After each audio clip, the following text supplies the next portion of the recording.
Urban Environmental Accords, UEA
Now let's get started with the Embassy in the Republic of Korea session of 2021 UEA YEOSU Summit.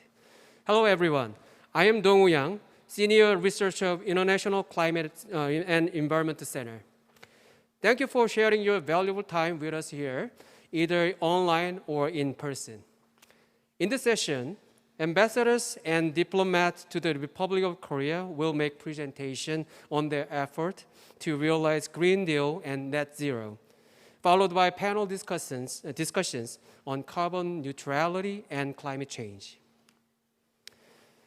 Let me introduce our honored invitees here. First, here are presenters of session. Ramzi Teymurov, Ambassador, Embassy of the Republic of Azerbaijan, Korea. Santiago Moye, Third Secretary, Embassy of the Argentine Republic.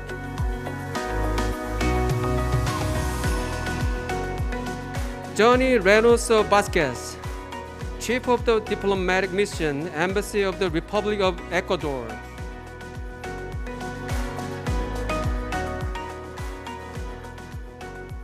Zokir Shaidov, Deputy Chief of Mission,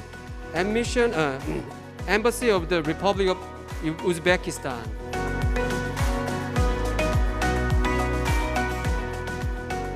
Rasha Atamni, Deputy Head of Mission, Embassy of Israel.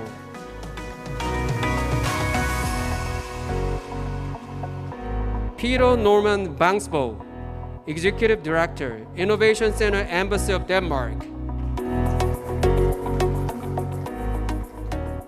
Amin Jagdood, Second Secretary, Embassy of the Kingdom of the Netherlands.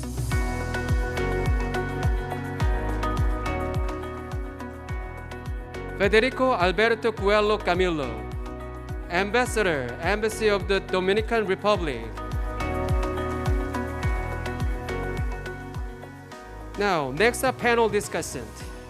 Daum Matute Mejia, Ambassador, Embassy of Peru.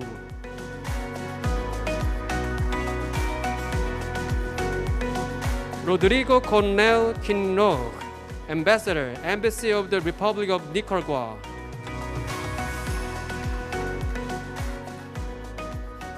Ambanda Mwenji, Ambassador, Embassy of the Republic of Kenya.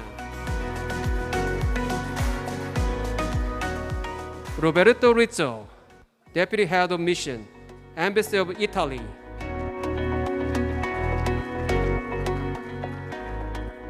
Francisco Gonzalez, Ambassador, Embassy of Colombia in Korea.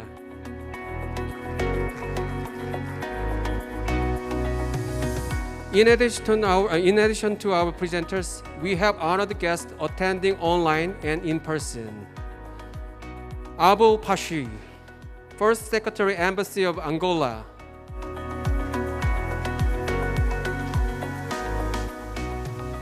Kubanishbek Muhaliev, Third Secretary, Embassy of Kyrgyzstan.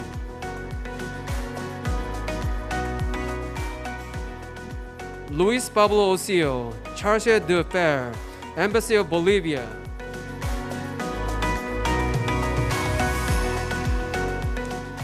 I would like to give my special thanks to all of you who are with us here for this meaningful event. Before the session begins, we have two specials.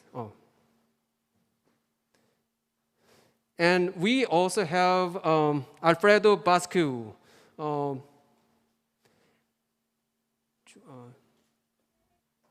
Embassy of the Argentine Republic. Yes.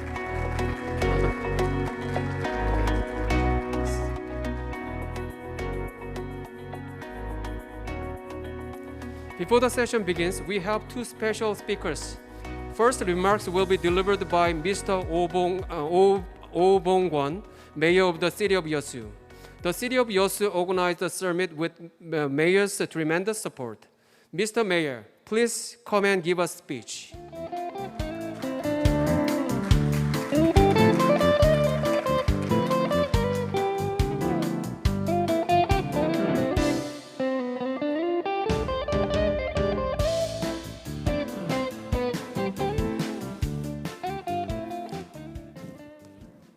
2021 Ladies and gentlemen, welcome to the 2021 UEA YEOSU Summit. To the honorable ambassadors and representatives from the foreign missions to the Republic of Korea, I'd like to welcome you all to our event. YEOSU is the leading marine tourism city, and I am the mayor of YEOSU, Kwon Oh-bong. And to all of our ambassadors and other participants who are connected online, and to the citizens who are watching through our YouTube channel, I'd like to welcome you as well. From 20 countries, we have efforts put in place for discussing ways to have sustainable development through net zero. So all of the representatives of these countries have gathered together here in YEOSU. Despite the difficult COVID situation, the efforts for net zero continues on, and this will be the foundation for a brighter future for us all. Last December, Republic of Korea announced the 2050 net zero vision. And YEOSU City also last April declared our 2050 YEOSU City net zero vision. And as a local government, we have presented our strong commitment to this goal. In fact, the biggest petrochemical complex is right here in YEOSU City. So we have very bad conditions in terms of realizing this goal of net zero.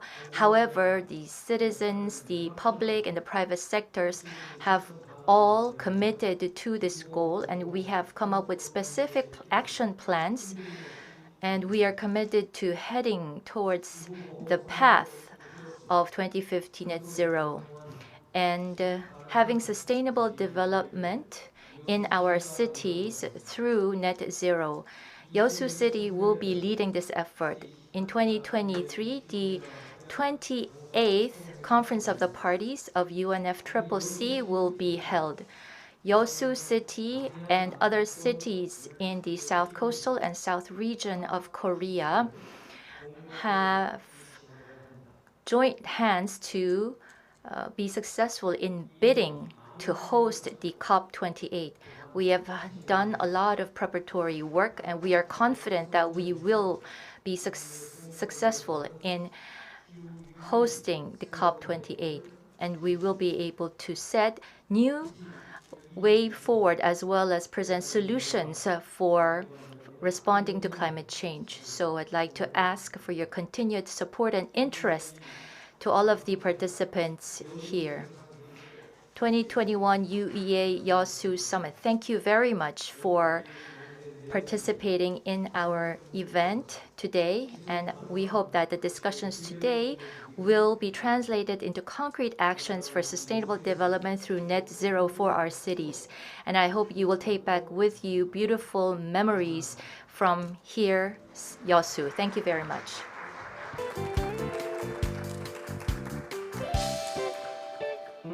Thank you very much, Mayor. The next speech came from Mr. Yong-Sub Lee, co-chair of the UEA and mayor of Gwangju Metropolitan City. On behalf of the co-chair, Mr. Dr. Won Tae-yoon, Secretary General of the UEA, will read his message.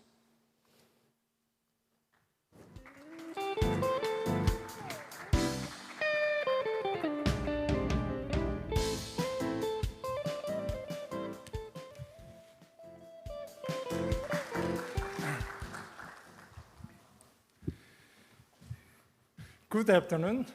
My name is Won Tae-yoon. I'm Secretary General of the UEA. On behalf of UEA co-chair, Mr. Yong-sub Lee, the mayor of Gwangju Metropolitan City, I would like to deliver his welcome address. Excellencies, distinguished guests, ladies and gentlemen, thank you for joining us for the 2021 UEA YEOSU Summit. I would like personally thank you for taking time out of your busy schedules to be here today, despite the difficulties presented by COVID-19.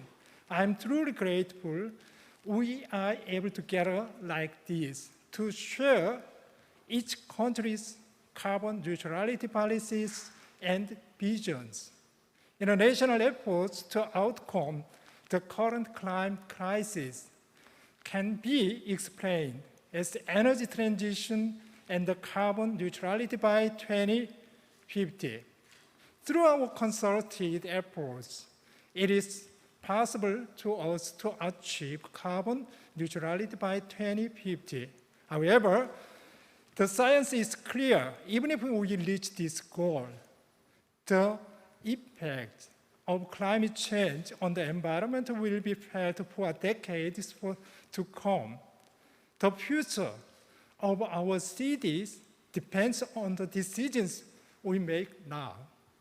To create a vision and implement a system for the economic and the social transition towards carbon neutrality and sustainability. The international community and the United Nations have emphasized the crucial role of cities and local governments. In response to this call to action, Gwangju Metropolitan City, where I live, is focusing on creating a smart city that can integrate the post-industrial revolution at the urban level and adapt to cope with the climate crisis.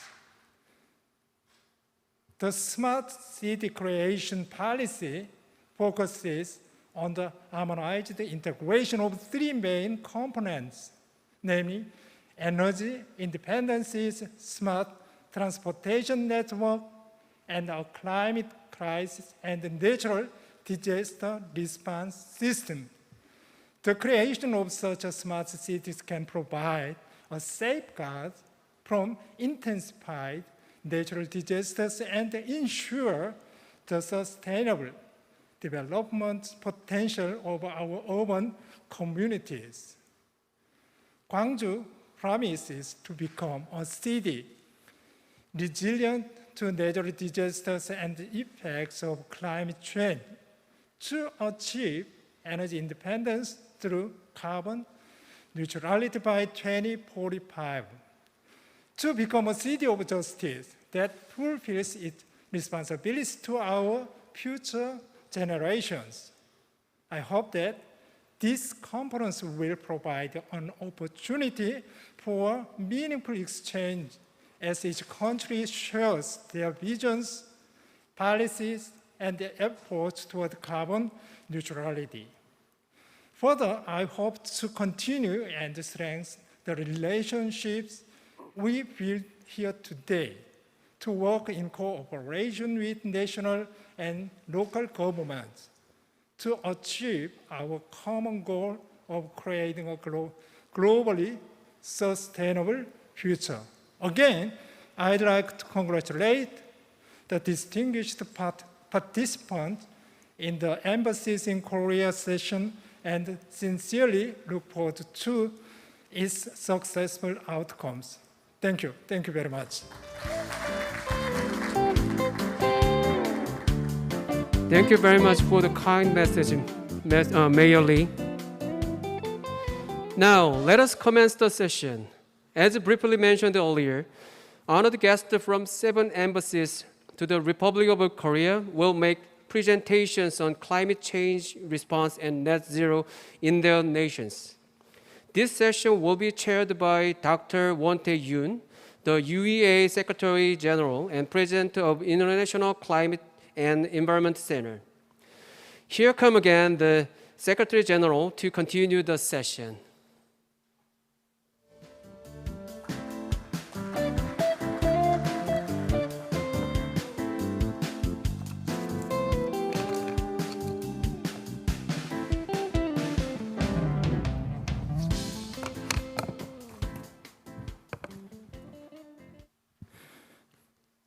Good afternoon again here. I am here again. And so anyway, it's a great pleasure and honor for me to chair this important session. My name is Won-tae Yoon, the Secretary General of the UEA. I'm particularly pleased that we have with us an array of eminent participants. Thank you for joining this meaningful event. We have with us nowadays, every country is trying to pursue a policy of carbon neutrality by 2050. For achieving this goal, each country needs to design its own long-term strategies and develop resilient pathways that are consistent with the Paris Climate Agreement. In this session, we have an unusual opportunity to hear from various speakers. They will inspire us, challenge us, how to build sustainable society and how to build sustainable ecosystems. Okay, this session consists of two parts. Thematic presentation from 7 countries, and we have also a panel discussion by 6 panelists. To begin with, each presenter will be given just 7 minutes for presentation. After that, we will have 2 minutes Q&A time. And now, I want to invite our first speaker, His Excellency Ramzi Temurov, Ambassador of Azerbaijan to Korea. He'll give a presentation on the topic of environmental challenges caused by the conflicts. Ambassador, please.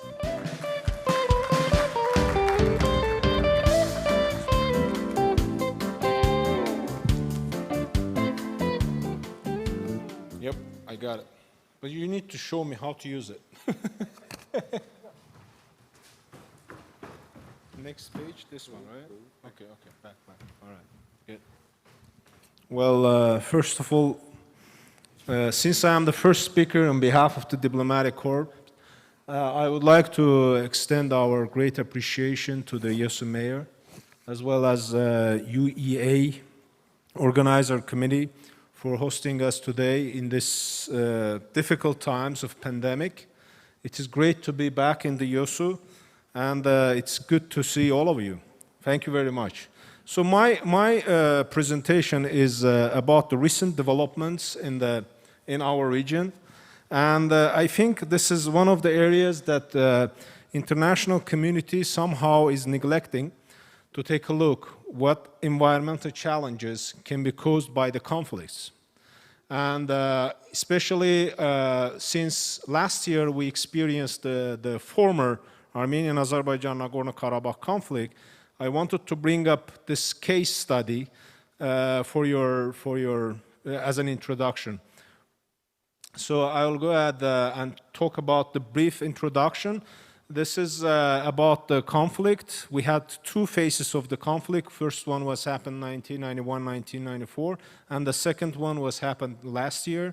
It took only 44 days.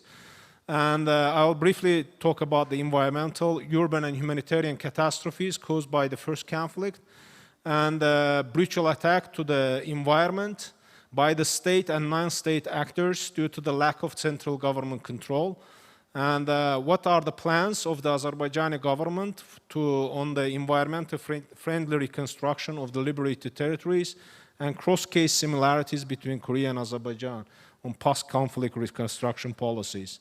So briefly, this is what the map is showing the former conflict between Armenia and Azerbaijan. As you can see, that area on the left side was under the control of Armenian forces for almost 30 years.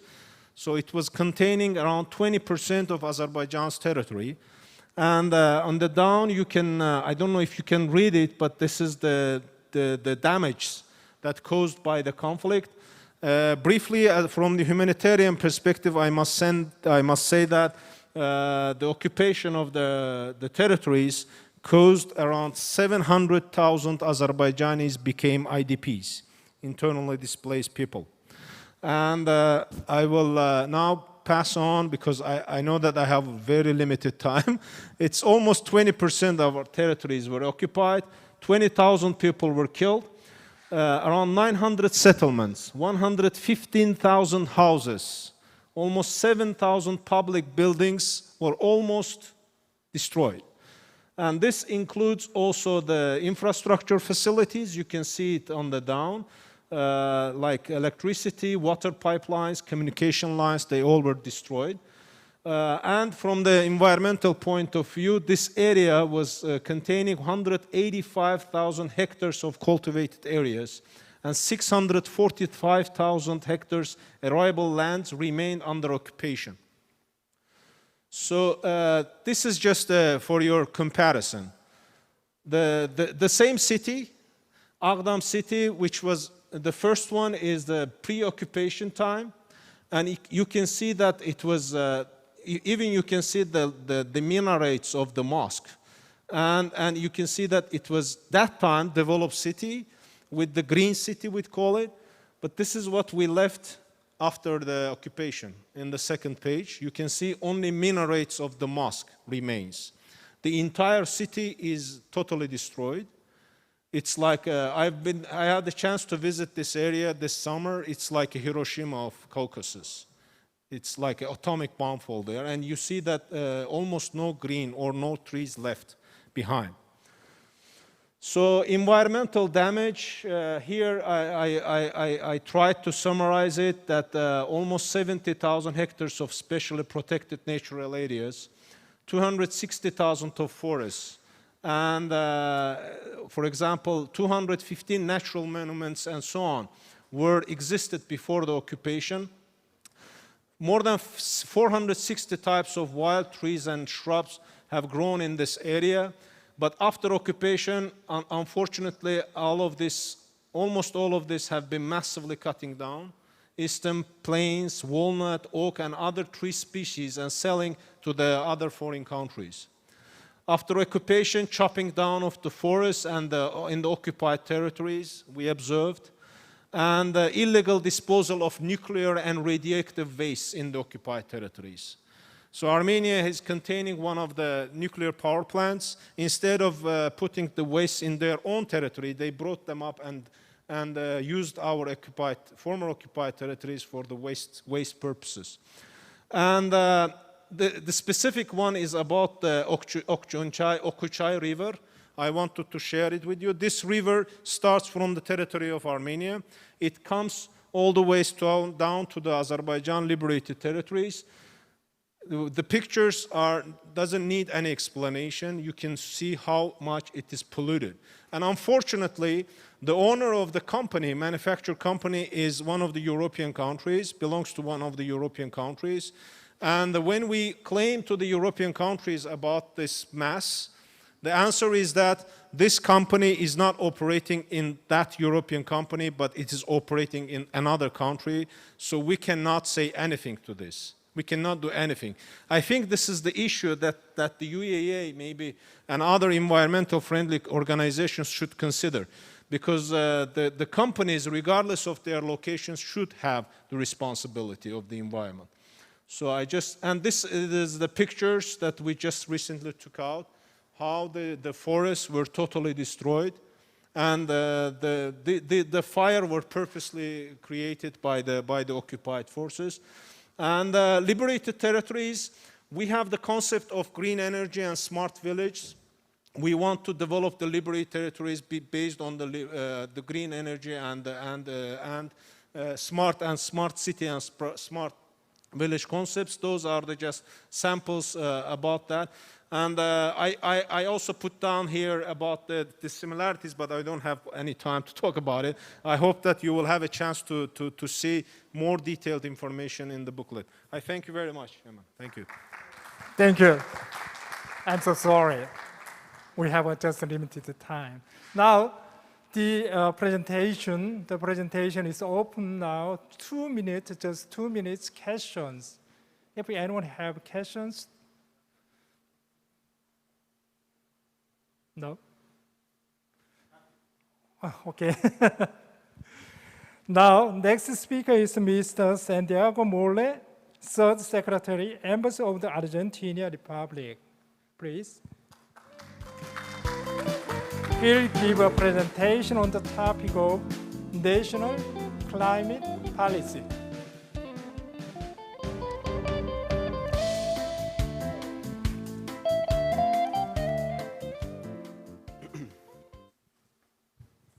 Hello. First, I would like to thank the organizers for putting together this wonderful event and for inviting the embassies to be part of it. I'm honored and happy to share this forum with so many respectable diplomats from all over the world. It gives me hope to see all of us here sharing our visions about climate change. In the later days, we've seen world leaders expressing their concerns about climate change in the United Nations General Assembly, but also their efforts and commitment to fight against it. The COVID-19 pandemic is showing us how interconnected we are and what kind of results we get when we try to solve global threats with individual approaches. As you may already notice, I am not an expert in climate change. I'm just a diplomat worried about the health of our planet. But this issue is so important and crucial that requires all of us to get involved. Climate change is the ultimate global challenge of our time, a real existential struggle. There is no individual solution to it. Either we overcome it together or we fail it together. But this challenge is a tricky one. We only have one planet Earth, so failure is not an option. So my message for you today is simple. Argentina is fully committed to fight climate change. We have made the fight against climate change a state policy. In accordance with the Paris Agreement, in 2019, our Congress passed into a law a minimum budget for adaptation and mitigation. This law created the National Cabinet of Climate Change, responsible for designing the national climate policy and formed by a wide range of actors, from the highest level of government to regular citizens. The same law also ordered the National Cabinet to coordinate the elaboration of the National Plan for Adaptation and Mitigation to Climate Change, which will be published very soon. Regarding our nationally determined contribution, or NDC, we presented our first proposal in 2016, which established a commitment to not to exceed 482.77 metric tons of carbon dioxide equivalent by 2030. In 2020, we increased our efforts and made a second NDC, establishing a new limit, 358.8 metric tons. And last April, during the Leaders' Summit on Climate Change, we pushed our ambition a little further, and we went for 349.16 metric tons. This means that we have increased our mitigation commitment 27.7% when compared to our first NDC back in 2016. Regarding our adaptation, we have committed to raise awareness about the danger that climate change poses for all of us and the measures to be adopted in order to make a contribution in the fight against it. To adapt our infrastructure, communities, and productive systems, and to prioritize the more vulnerable ones, and to incorporate a gender and intergenerational approach in our climate policies. Here you can see the evolution of our mitigation goals determined by our different NDCs. In 2016, the yellow line, in 2020, the green line, and in 2021, the light blue line. So we will fulfill our commitments following 4 strategic guidelines. First, awareness to improve the understanding of the topic. Second, strategic planning that requires a huge effort to build the agreements needed to develop a strategy that contains a comprehensive long-term vision. Third, capacity building to act effectively and efficiently. And fourth, public participation to make sure everyone gets involved in the discussion on how to tackle the agenda and to promote cultural changes. Although this implementation of our second NDC is not contingent on international support, we strongly believe that a commitment from developed countries and international organizations will generate significant global benefits. Lately, Argentina has been especially affected by its debt, but many other developing countries also had to borrow money during the COVID-19 pandemic. For us, debt swaps for climate action, payment mechanisms for ecosystem services, and the concept of environmental debt held by less developed countries are key to exiting the current crisis. We celebrate the commitment shown by developed countries and international organisms, and we ask them to go even further to make sure no one will be left behind. As you all know, the Paris Agreement invites countries to formulate and submit long-term development strategies with low greenhouse gas emissions in order to provide a long-term horizon for its NDC and the achievement of those goals. As I mentioned before, we are currently in the final stages of our long-term plan, which will set the framework with specific goals, guiding lines, and transversal actions. The goal is carbon neutrality by 2050. The plan must be consistent with the various programs, actions, and public policies promoted along this path. We believe that in order to succeed, we have to work on the three dimensions of the sustainable development: economic, social, and environmental, in an integrated way, proposing a comprehensive roadmap. Innovation will be key if we really want to achieve carbon neutrality by 2050. We need new and disruptive technology, new patterns in the production process, but also in the demand for goods and services. Of course, all this innovation requires investment. As I mentioned before, there is no individual solution for climate change, and that is probably the main reason why more direct foreign investment, more international financing, and even more innovative instruments are needed. The carbon neutrality must be achieved through a sustainable development path. We have to reduce vulnerability to the impacts of climate change. We have to think about the job transition and the creation of new jobs. We have to incorporate a gender perspective, and we have to take into account the impacts on health, ecosystems, and biodiversity. We have to promote technological development. We have to secure our food and energy, and we have to contribute to the circular economy. In summary, we have to redefine our way of life. The challenge is huge, and we cannot afford to fail. Argentina is fully committed to join the global efforts in order to succeed. The time is now. Thank you. Thank you. Please stay there. Thank you for your good presentation. The presentation is now open for the questions. If you have any questions, we have now a little more time. Yeah, please. Thank you so much for your presentation. Could you perhaps elaborate the financially crisis happened in Argentina? How have that impacted the climate ambitions? Well, actually, the point in the presentation was to highlight the idea of Argentina to introduce the discussion about how we can exchange soaring debt with climate actions. We believe that climate action is needed for all the countries.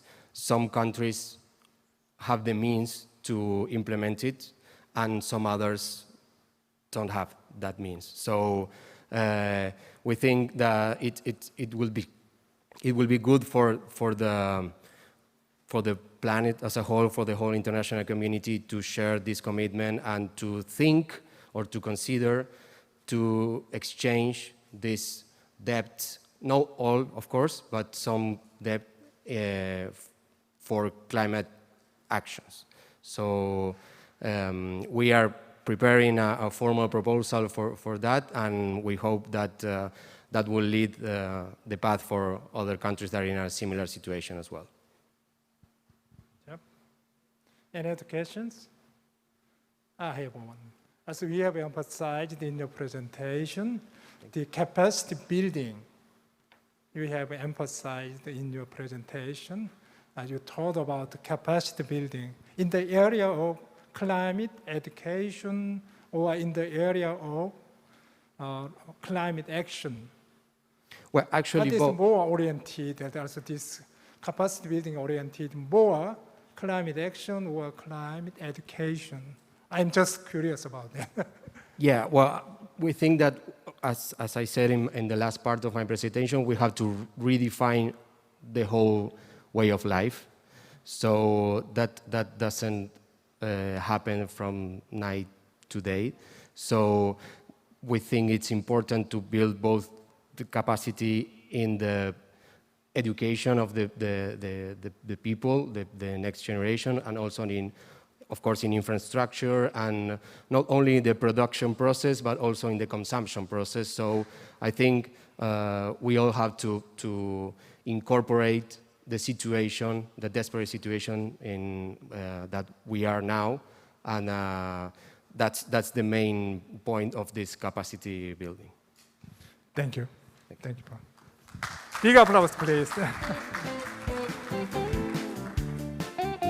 The next speaker, I want to invite His Excellency Johnny Reynosa Vasquez, Chief of the Diplomatic Mission of Ecuador to Korea.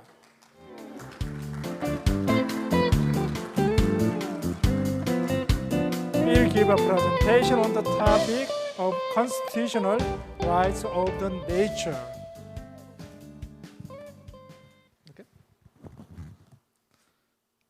Well, good afternoon to everyone. Good afternoon, distinguished authorities, and thank you so much for coming here. And also, it's a pleasure to be here with the colleagues and excellencies.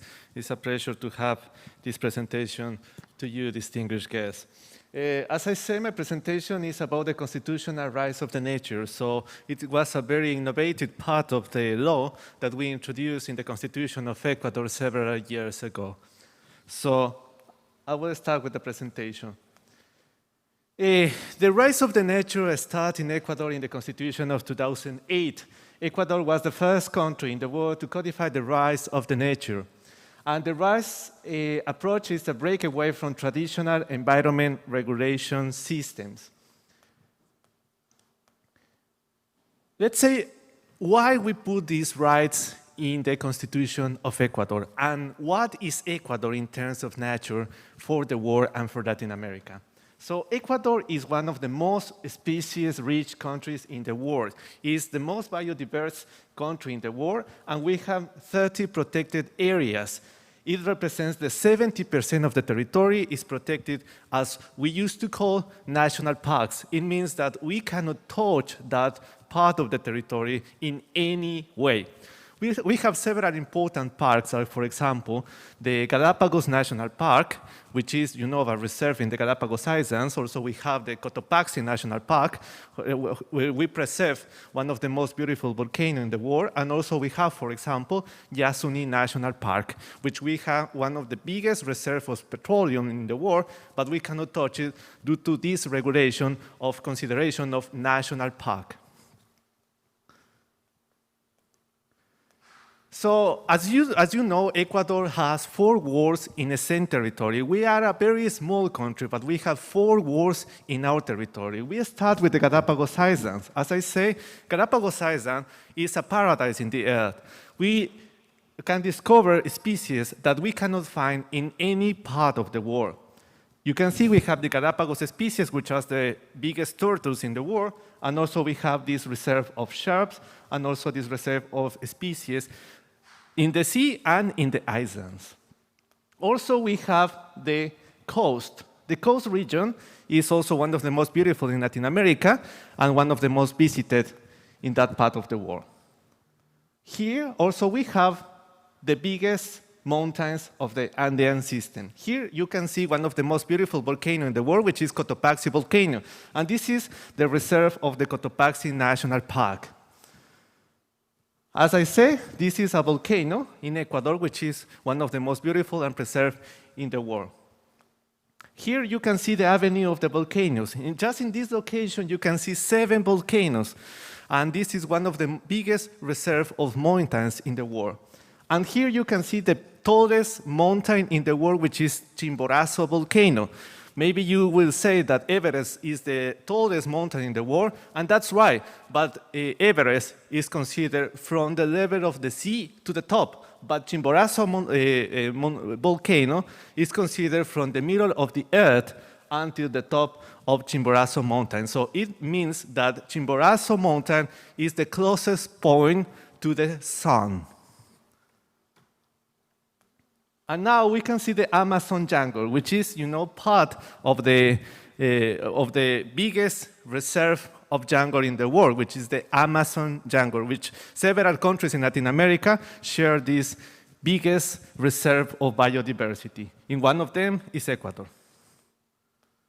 So with this background about the natural treasures that we have in Ecuador, and due to I don't have much time, I will tell you why we put these rights and what is the implication and what is the change in the legal way between the past and the future. It gives legal personality to the nature. It means that we pass from object to subject of rights. But it means that the natural object has a legally recognized worth and dignity in its own right and not as a simple object. Most of the people could say, but how we can recognize this to some forest or to some mountain, because they are not alive and they cannot go to the courts and they cannot start any process. But some people criticize that, but just like streams and forests do not have the power to speak for themselves, neither do the corporation, the states, infants, municipalities, or other more. So lawyers and the state could speak for them. And as a custodiary of own rights, it means that the nature has their own right, and the state and the lawyers can speak for the protection of that right. So, just for going in fast track, because we don't have time, I want to explain you several articles of this new innovative law. So it's that the persons are bearers of rights and shall enjoy the rights guaranteed in the Constitution and the international instruments. So nature shall be subject of rights. As I say, it's subject now, not object of rights, as it was in the past. So some of the articles, especially the Article 71, implies 3 rights to the nature. One is the existence. Nature has the right of the existence, also the maintenance and the regeneration. So this is very important 3 things that the nature has in the Constitution as a constitutional right. It's same as, for example, the right of the life, of the right of the liberty, of the right of the freedom for the people. Also, we have these rights for the nature. And nature, we consider all the environments what are part of the earth in our territory. For example, the Article 72 is also very interesting because it talks about the restoration. It means that, the state and also owner country have to do everything in their hands in order to make possible the restoration of the nature when it is damaged. So I have several seconds. So I will continue with this. Here I have a very important, interesting thing that I want to finish. It was the first case that we had regarding rights of the nature. So it was the winner against Loja. Loja is a city in Ecuador, which, in one, let me explain you in very fast track. It happened that when they were building a new speed highway in Ecuador, they just damaged or they interrupt the water of a river. So the water in that time increased the speed. So according to the people from that part, they believe that it was a very serious damage of that important river in that location. So they established a legal process in the court, and they won the process. So it established a very good precedent in order to claim for the rights of the nature. So this is in fast track the rights of the nature. Sorry, I have 1 minute more. I use 8 minutes. So this is my presentation, and if you have any question, we can continue. Thank you so much. Now it's time for question. Thank you for good presentation. Anyone have a question or comments to the presentation? Okay. Thank you. Thank you. Thank you so much. Thanks so much, Johnny.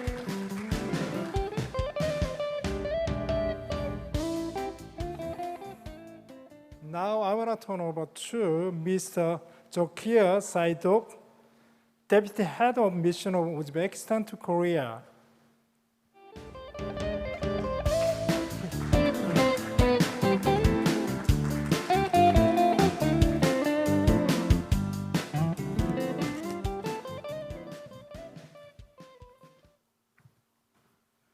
Dear Chair, Mr. Won Tae-yoon, UEA Secretary General, distinguished participants, ladies and gentlemen. First of all, on behalf of Embassy of Uzbekistan in Seoul, I would like to extend our gratitude for extending invitation to participate in today's very important event. We welcome and highly appreciate the initiatives and efforts of our Korean partners in addressing the acute issues of sustainable development and promoting the green agenda at the global level. Distinguished participants of today's forum, the pandemic has shown how the human health and the state of the environment, as well as economic and social progress, are interconnected. We can no longer ignore the signals that the nature itself is sending us. Unfortunately, the climatic changes are increasing. In Central Asia, the average annual temperature has increased by about 1 degree for over the past 30 years. The decline in the flow of major rivers and the biodiversity in our region causes a deep concern. The problems of greenhouse gases and large-scale atmospheric pollution are worsening. Yet nobody doubts that the actions of countries to achieve the green development goals must be more active and more effective. We do not have another choice. In Uzbekistan, we have started this important work. We are implementing a comprehensive strategy for the transition to a green economy, as well as a program for the development of renewable and hydrogen energy. In the framework of Paris Agreement, we have committed to reduce the greenhouse gas emission by 10% by 2030. Widespread introduction of green technologies and implementation of projects in green energy in Uzbekistan will allow in the next 10 years to increase the share of renewable energy sources by more than 3 times. We were the first in the region to join the global green growth.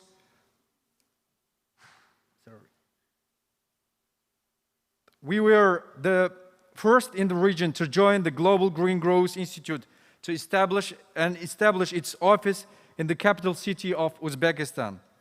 GGI's role is to support Uzbekistan's environmentally sustainable economic growth through green growth projects, building on development initiatives by the government at the national and local level, in collaboration with other development partners. GGI Uzbekistan Country Planning Framework for 2021-2025 is the strategy for the GGI Uzbekistan program for the next 5 years. In the CPF period, GGI will focus on supporting the government in developing and updating policies to create an enabling environment for green investments and prepare projects to directly mobilize investments for the climate, resilient agriculture, waste management, and green buildings. These efforts will align the national goals and priorities expressed in National Development Strategy for 2017-2021, and a strategy for Uzbekistan's transition to green economy 2019-2030. On May 13th, President of Uzbekistan, Shavkat Mirziyoyev, took part in the second international summit, P4G, in Seoul, in a format of video conference.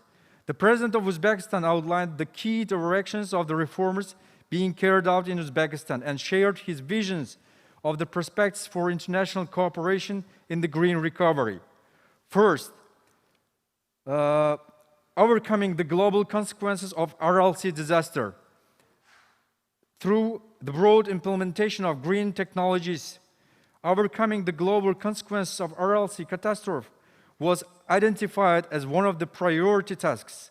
In this regard, the leader of Uzbekistan thanked all international partners for their support and recently adopted, on the initiative of Uzbekistan, a special resolution of UN General Assembly on declaring the RLC region a zone of environmental innovations and technologies. It was proposed to continue active joint work in this direction, including within the framework of specially created UN Trust Fund and GGI on the platform of P4G partnership and other international institutions. Second, striving to achieve the carbon neutrality through the development of green energy.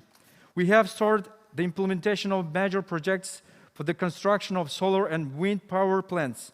We intend to increase the share of renewable energy sources to more than third-fold in the next 10 years. Uzbekistan set a goal to bring the capacity of solar power plants up to 5,000, wind power plants up to 3,000, hydroelectric power plants up to 4,000 megawatts by 2030. Uzbekistan collaborates on the Milestone project with Masdar, one of the world's leading renewable energy company. And the implementation of these kind of new projects will help Uzbekistan to supply with electricity and decrease the annual it will increase the annual production of capacity of electricity. Moreover, we are closely cooperating with neighboring states in the development of vast hydroenergy potential of our region. President Shavkat Mirziyoyev put forward an initiative to hold in Uzbekistan in 2022 the International Conference Green Energy for Developing Countries. Third, we propose to launch a special program to involve youth to building a green economy. One of the central initiatives voiced by our President at the P4G summit was the proposal to launch a special program to attract young people to build a green economy to form a culture of green consumption. In Uzbekistan, about 60% of population is children and youth under the age of 30. Therefore, the head of our state pays special attention to supporting young people, providing opportunities for their self-realization and contributing to the future prosperity of our country. Young people are valuable and critical resources to invest in, and this investment will pay off many years over in the future. In modern world, creative, proactive young people with modern knowledge and skills are drivers of sustainable development. With the right of investment in the development of youth today, it is these young men and women who tomorrow can become the driving force and the generation that will bring Uzbekistan to a new level of social economic development.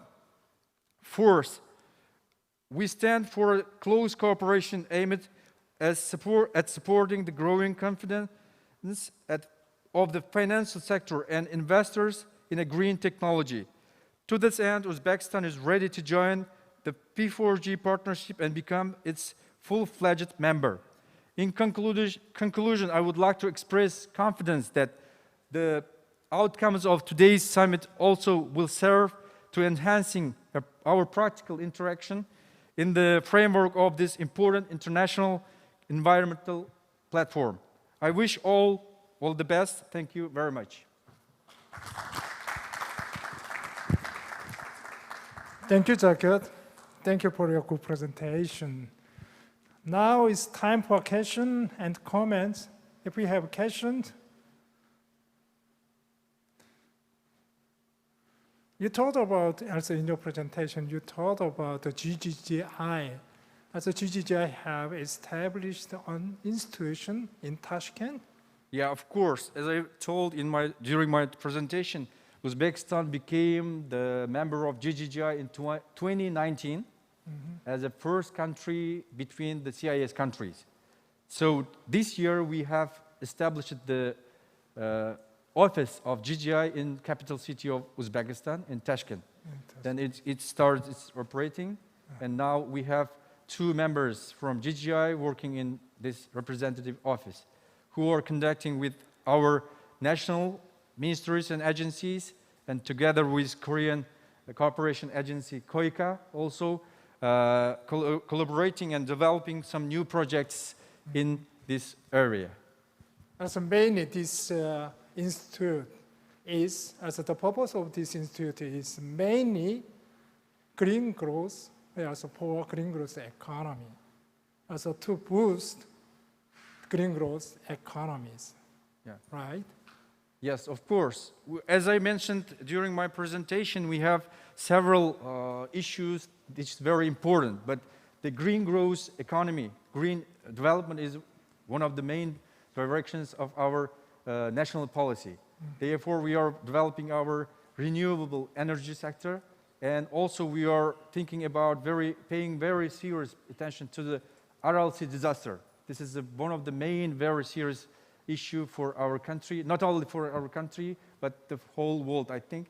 Therefore, we are very closely collaborating with GGI also to carry out some new projects to solve this kind of problems. Thank you. Thank you. Thank you. Thank you.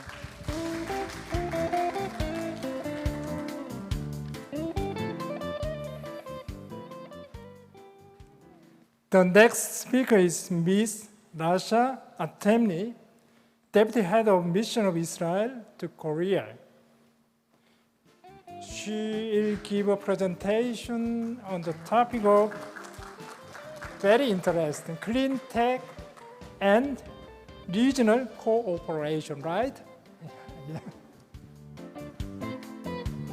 Well, thank you so much for inviting us to this wonderful conference. I have to say on a personal note that, well, we all know that climate change has become or have been reduced to this hashtag that we see on Twitter, hashtag climate change.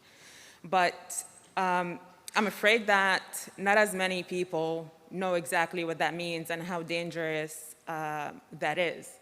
At least, I mean, I can say humbly from my part, as I was preparing for this presentation and as I learned more about climate change, I have to say that it's not just urgent, it's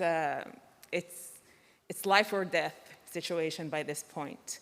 And I really hope that all the nations together, we can get to a point that we can actually rebuild rather than a point of no return. Okay, let's start. These are the things that I'm going to talk about in my presentation. I will introduce policy changes in Israel in order to promote climate change. I will give a few examples of clean tech technologies for the environment. I picked one specific startup that's called Watergen. Just to give you a heads up, it's about generating water from air. And finally, I will conclude with regional cooperation for climate and agriculture. All right.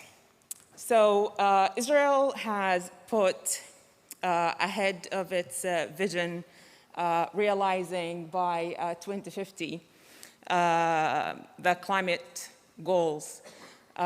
These percentages are in comparison to 2015.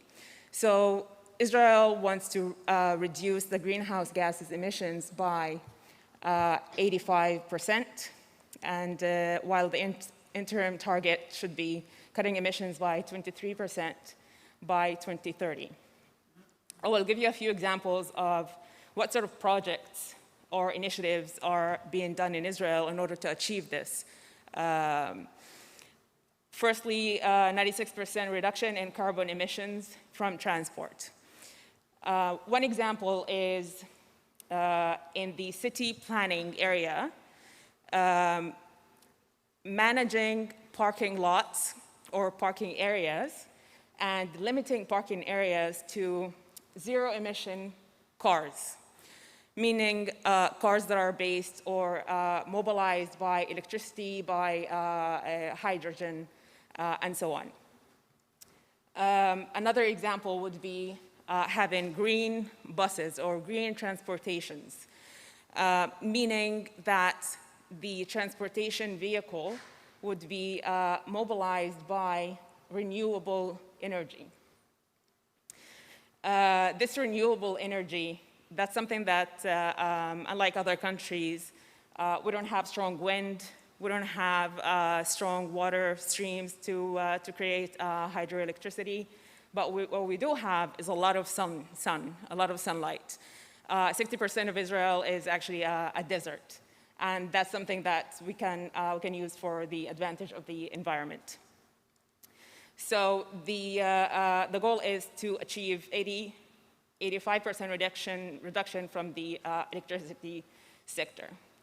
An example of that is our Ministry of Energy and Ministry of Agriculture have worked together on a budgeted plan, and they have opened tender in order to receive suggestions for like R&D for a dual use of agricultural fields. What I mean by that is, since, at least in Israel, and I'm sure it could be also a problem in other regions in the world, the land is becoming overpopulated. There are more buildings than there are trees. And we need to use that to our advantage and not to leave it as an obstacle. So one way of garnering the solar energy is to put solar panels on buildings, on ships, on cars, and so on, but also in agricultural fields. The problem with that is that once you put the panels, you actually have shade over the plants. And that was the call for R&D in order to solve this problem. And there were a lot of submissions, and hopefully we will get to implement that in the near future, as soon as possible, hopefully. What they have found, for example, is that in some cases, some plants actually need less sunlight. And in this case, a solar panel can be positioned there. Finally, 92% reduction in the municipal waste sector. It's basically separating the organic waste from the other waste and treating the organic waste. Okay. Here are some examples of the technologies. UBQ, that's a thermoplastic material. What it does is, this company, they take waste that includes organic waste and recyclables. So yes, it can be a dirty diaper, peels of banana, and paper, documents, whatever it is. They take it all together, and in some magic process that, of course, it's not revealed, they turn it into a product or a material that can be used or that can replace plastic. One of their biggest clients is McDonald's. You know these trays that in McDonald's you get your meal? These are made of UBQ material. Another client that they have is Mercedes-Benz. They have done a trial in which they're trying to replace the plastic material inside the car with UBQ. I will go over the other two very quickly. Gtech. Gtech, they work with biogas companies. Biogas companies are companies that take waste from the livestock and turn it into clean energy. However, there's a byproduct. And the byproduct is, by the way, called liquid digestate. This liquid digestate is used by the farmers as fertilizer. However, it emits to the environment a lot of harmful greenhouse gases. And also, it seeps into the earth, into the soil, and pollutes the water in near areas. So the farmers decided, well, we will use less over more space, which actually is worse because it just increases the emission from a larger area overall. So what Gtech has done is making the process more efficient and increasing the energy production by 15%, which eventually reduced the land that is used for, that have used this digestate as fertilizer. They have reduced it by 95%. So sometimes, like if we look at it as a chain of process, sometimes if you intervene in one block or one step, it can make a huge difference along the road. Claritier, they take the plastic and they make out of it, how would I call it, like basic materials, wax, oils. That would be two materials, for example, that are used for other purposes. Okay. Now we get to the star of the presentation, which is Watergen. Watergen is a relatively new technology. As far as I know, it is it's the only technology existing in the world, or at least it is the newest technology in water, in generating water. And it's based on very simple resource. So we have the air, which is an unlimited resource of water. And just the idea of taking the air and processing it, and on the spot, it can be turned into water, there's revolutionary. Because when you think about it, it will actually reduce the carbon footprint by reducing the transportation of the bottles of the water. Right? There's no need to transport the water. It's just on the spot. You can use it immediately. And it reduces plastic, which are used as containers or bottles to contain the water in order to be transported. What they have done is they have managed to create similar models on the basis of the same idea, and you can actually have a small device in the car. You can have this device also. I know I'm over time. I'm so sorry. We can have this device also on ships. And to think about it, there's no need to transport the water or to even keep it in containers. You can just have it on the spot. Maybe I will skip the video, right? This is an example of how diplomacy will change the world and save the climate. And that's just my objective opinion. Well, a year ago, we had the Abraham Accords, which is something that Israel is very excited about. We celebrated 1 year of the Abraham Accords last month. And here we see something that it was unimaginable up until now. We see a collaboration between an Israeli company and a company in UAE. And working together, this other company is called Al-Dahra, and what they do is they focus on food security.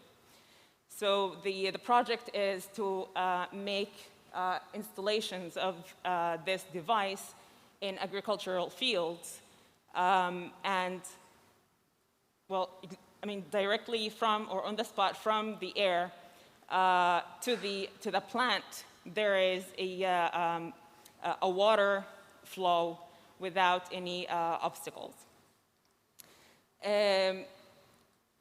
I know I'm way over time, so I will just stop here. And I want to mention one last thing, just to refer to my first point, that nations of the world have to work together. Israel's emission of carbon to the environment is 0.18% of the world. It's, even if Israel reaches 0% emissions, it will not save the world. So this is just to emphasize that this is a collective effort, and without us collectively working together, it will not work. Thank you. Thank you, Liasa. Big applause, please. Now it's time for questions. Anyone have a question? No? I want to turn over to now Mr. Peter Norman Bangsbo, Executive Director of Denmark to Korea, please. He'll give a presentation on the topic of Denmark's approach towards net zero. Thank you so much. Dear President, ambassadors, distinguished guests, it's a great honor for me to be here at the stage today in beautiful YEOSU, talking about carbon neutrality. Denmark is definitely a climate frontrunner. Our aim towards carbon neutrality started more than 50 years ago. We did it because there was a burning platform. The oil crisis led us to acknowledge that we should act now, 50 years ago. We have done that with very ambitious targets towards carbon neutrality. Denmark aspires to be becoming one of the world climate frontrunners, actually the most climate-friendly country in the world. Last year, in June 2020, our government decided a new climate plan, a new climate law, a binding law to lead us towards the goal of being carbon neutral in 2050. Actually, they are so ambitious that they said within 2030, 70% of our CO2 emission compared to 1990 levels will be removed. We are doing this in type of public-private partnerships with partners around the world. We are doing it together with our corporates, our universities. We are doing it with international partners. We are actually not able to meet our targets if we were not working with Korea and many of you around the world. Our ships seem to be, in the future, built here in Korea. Here in YEOSU, they are aiming towards establishing Danish windmills. We also have LG Chem's plant aiming towards creating more bioplastic to help the children around the world playing with environmental friendly Lego.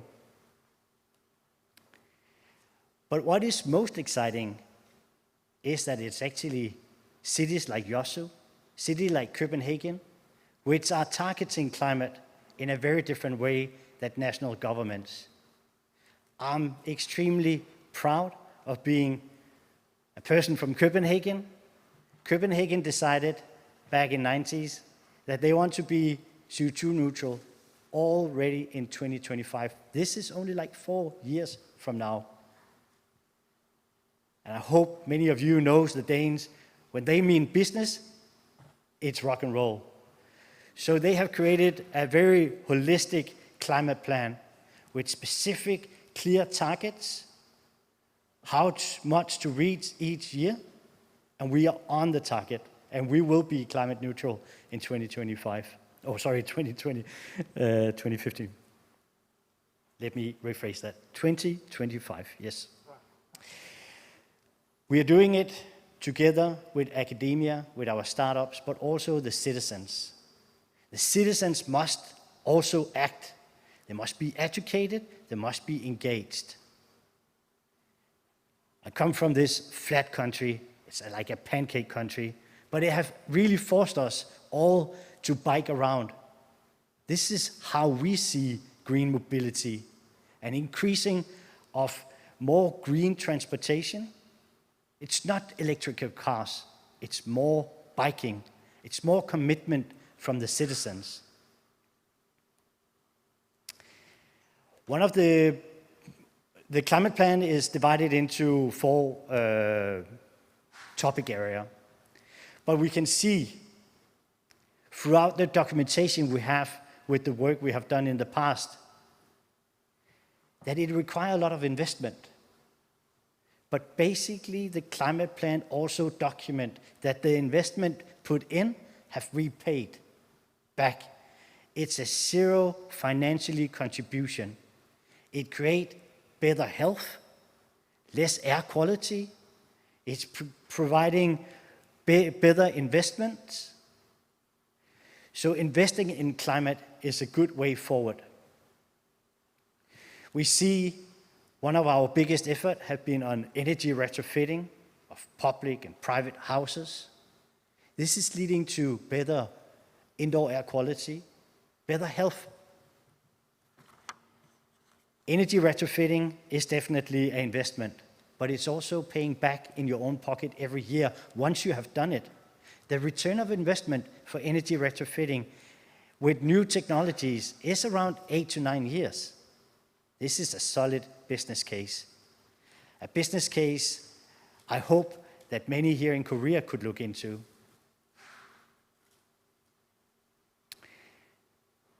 But why are we a climate frontrunner? Why are we doing it differently? I don't think we are. But one thing we have done is really enforcing international collaboration and trying to engage our society so everybody can be a climate ambassador, like myself. Creating new partnership, creating new business around green growth is a way forward. I was extremely pleased to hear that Ecuador is, that Uzbekistan is a part of Global Green Growth Institute.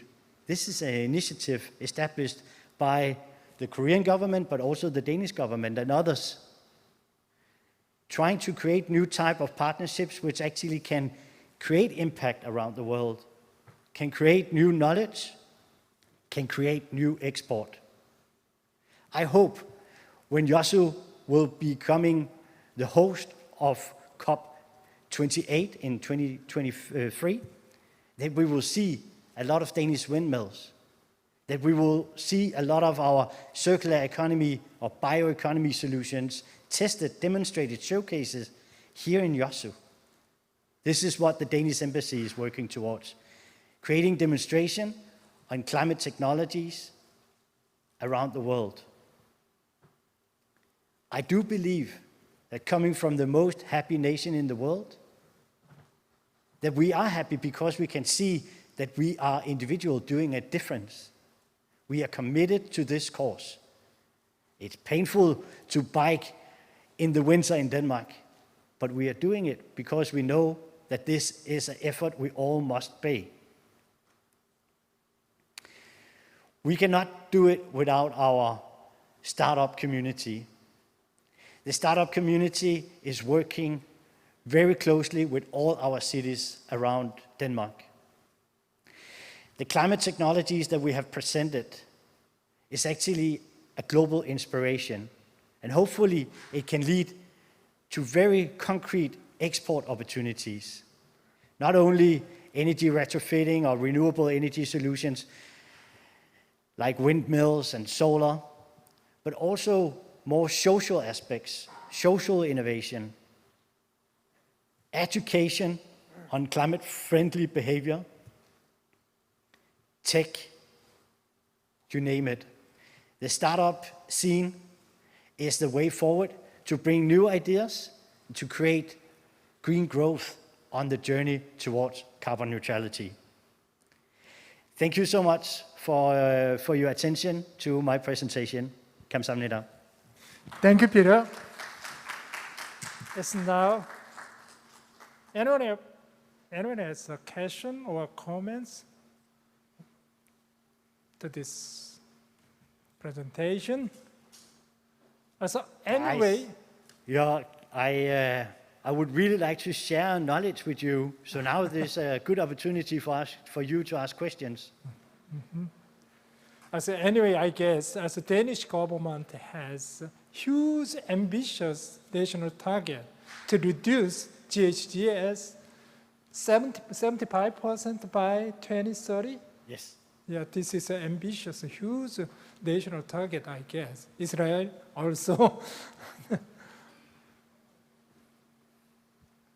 No question? Thank you, Peter. Thank you so much.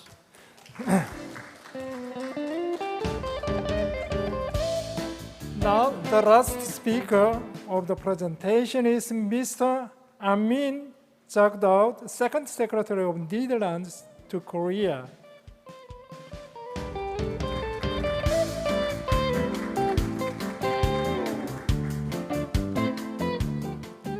Thank you. Your Excellencies, distinguished guests, ladies and gentlemen, both here and at home. I am the Second Secretary of the Embassy of the Kingdom of the Netherlands, responsible for economic and climate affairs. And today, I will tell you a little bit more about Dutch climate policy and how that came to be. My presentation is structured as follows. First, I will tell you a little bit more about Dutch context. After that, I will tell you more about the road to the Dutch climate agreement. Then I will focus a little bit more on the local context. And finally, I will stress, like my colleague from the Israeli embassy, the importance of international cooperation. But first, let's talk about the Dutch context. Maybe you know, but the Netherlands, 1/3 of the Netherlands is below sea level, and half of the Dutch population lives in that area. So we have a lot of dikes, natural barriers, dams, and floodgates.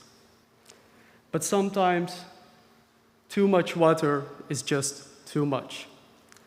And that is something we saw just a couple of months ago when there was a massive storm in the Netherlands, but also in Belgium and in Germany. There was a very concentrated downpour of rain in a specific area, which resulted in floodings, and many people, Dutch people in the southern part of the Netherlands, needed to flee their homes, their businesses, so they experienced firsthand the effects of climate change.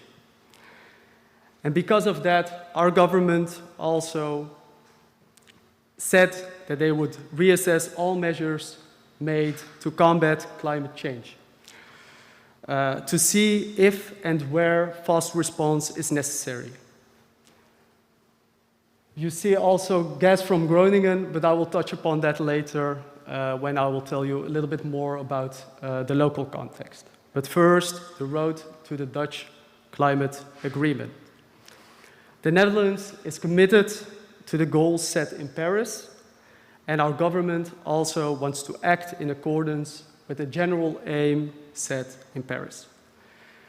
And also for the Netherlands, that meant that we needed to raise our ambition level but we will do exactly that.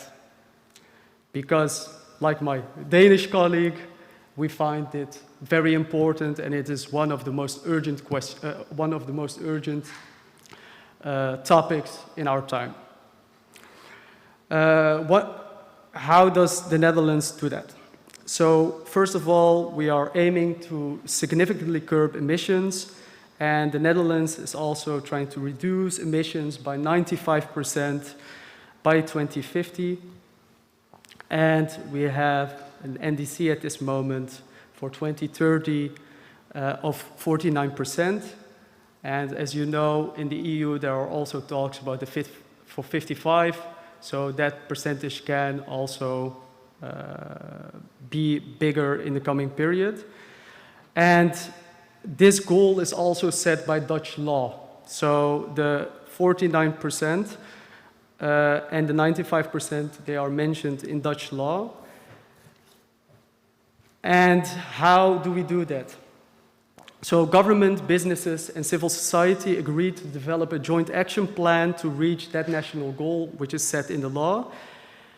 And government engage with this business and civil society because we want to use their expertise and also enhance societal support for the measures taken. And the focus would lie on 5 specific sectors. You can see them there on the left.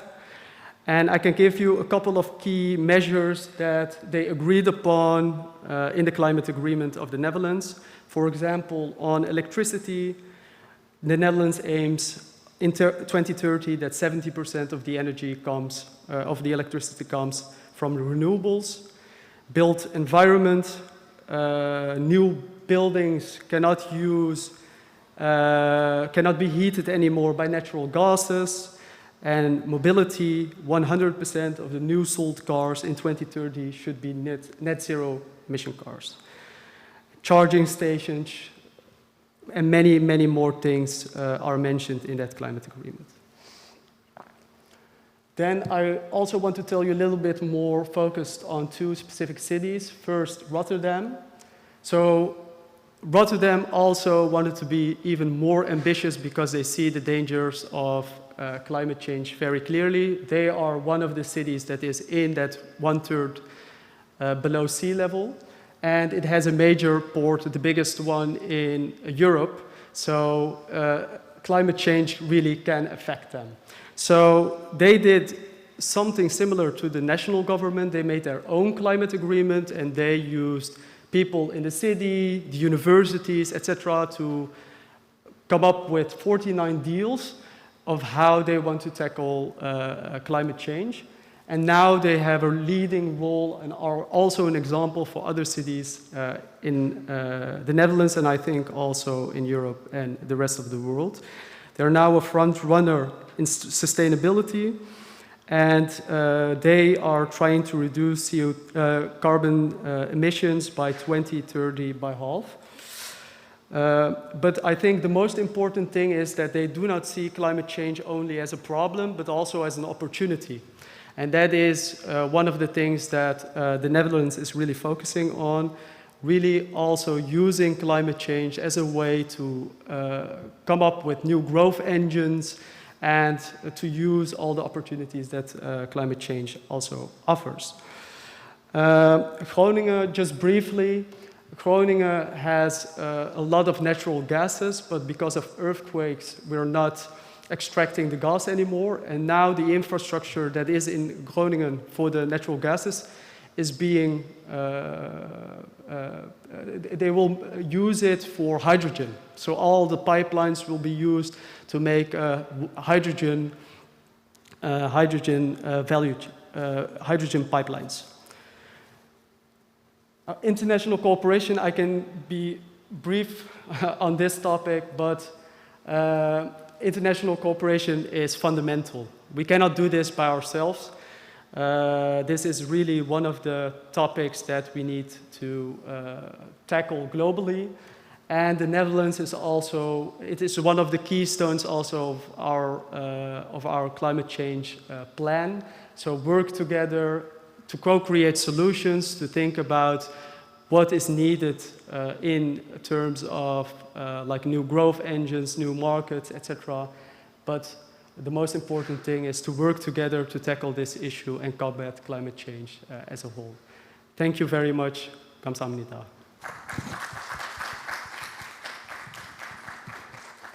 Thank you, Armin. Thank you for your good presentation. It's time for questions and comments. No? Thank you, Armin. Thank you.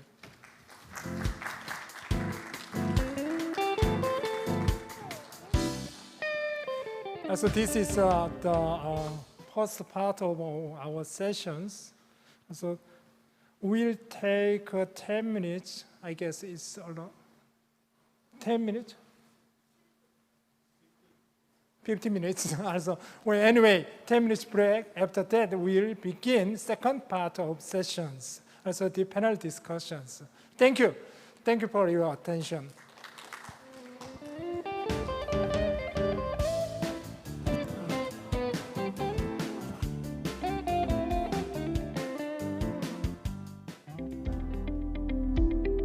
Urban Environmental Accords, UEA, is an international cooperative coalition of cities gathered to respond to the climate crisis and realize a sustainable planet.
we are collaborating with the Korea International Cooperation Agency, KOICA, in the Global Training Program, the Climate Technology Center and Network, CTCN, an organization that implements the technical mechanism of the United Nations Framework Convention. Okay, now we are going to move on to part 2, discussion session in a minute. So please take your seat. We're going to move on to part 2, discussion session in a minute. Please take your seat.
Okay, discussion session will be starting soon, so take your seat. Thank you.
Okay, welcome back everyone.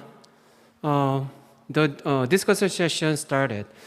Before moving on to the discussion session, I would like to introduce another valuable person first. Let's meet Juan Carlos Caiza Rosero, Ambassador, Embassy of Colombia. So, welcome.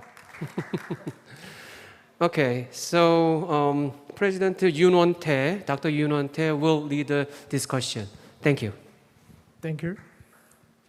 Welcome back to our panel discussion on climate change and net zero emissions. As we know, more than half, as you know, that more than half of the world population reside in cities. That means the cities are consuming lots of energies, and the cities are producing significant amount of greenhouse gases. So cities are hotspots of vulnerability of exposure. So in dealing with climate change, every country and local governments should or need to develop resilient pathways. So today we have 6 brilliant and qualified discussants here who will address these important issues. Let me briefly introduce the panelists. My introduction will be very, very brief. First, His Excellency Daul Matute Mejia, Ambassador of Peru to Korea, will speak on extreme climate events and carbon neutrality. And we will hear from His Excellency Frederico Alberto Coelho Camilo, Ambassador of Dominican Republic to Korea, who will speak on long-term climate strategies. And Mr. Rodrigo Coronel Quinnoc, Ambassador of Nicaragua to Korea, he will speak on development of resilience pathway. Then, Her Excellency Ambanda Munzi, Ambassador of Kenya to Korea, she will speak on the topic of building smart city for sustainable development. After that, Mr. Roberto Rizzo, Deputy Head of Mission of Italy to Korea, he will speak on the topic of energy transition to clean energy. And finally, we'll turn to Juan Carlos Caiza Rosero, Ambassador of Colombia to Korea. He will speak on Colombia towards low carbon and resilient pathways. So to facilitate our panel discussion, each speaker will take just 5 minutes. And after all topics, we'll have time for discussion and comments. Now, I want to invite Ambassador Daul Matute Mejia. We're going to start with you, please. Thank you very much. Anya Samika. Thank you very much, Mr. General Secretary of the Urban Environment Accord, for put all together today, and also the mayor of the city who was here before. And I can see all the ambassador friends of mine, and also the distinguished diplomat who came in today. I'm going to try about extreme climate events and carbon neutrality. Climate change leads to change in the frequency and severity to extreme events, such as heat waves, droughts, torrential rains, and floods, strong winds, or marine shocks. It can make its effects longer or more frequently, and have consequences from the point of view economic, productive, social, and even threaten people's life. The Intergovernmental Panel on Climate Change, IPCC, predict that extreme climate events such as high-intensity hurricanes, prolonged drought, and severe frost will occur more frequently in various regions of the world. In addition to the impact of infrastructure and large monetary losses associated with extreme climate events, the impact of natural ecosystems and represent a challenge for the development and maintenance of numerous economic activities and depend directly on them, deteriorating economic and social well-being. The Earth is to date an average of 1.2 degrees warmer than at the end of the 19th century. This is mainly the result of an indiscriminate emission of greenhouse gases as a result of human activity. The increase in fossil fuel emission is causing global warming, increasing the amount of water vapor that the atmosphere can contain, generating more humidity in some areas, more droughts, and in other areas, heavy rains and storms are more frequent. Additionally, with the ocean relating more heat, hurricanes can be stronger and slower. For all of this, Peru recognized that decisive, articulate, and urgent action is necessary to limit an increase in the global average temperature to below 2 degrees centigrade, with respect to pre-industrial levels, and to continued effort to limit the increase in temperature to 1.5 centigrades. Peru is one of the 10 countries with a great biodiversity in the world, which encompasses ecosystem, species, and genetic resources that coexist with native people, who have developed an important cultural diversity associated with this biodiversity. Consequently, we are a country highly vulnerable to the effects of climate change. For this reason, in order to achieve the preservation of environmental quality for the benefit of people and the environment in an effective and coordinated manner, in 2008 was created in Peru the Ministry of the Environment.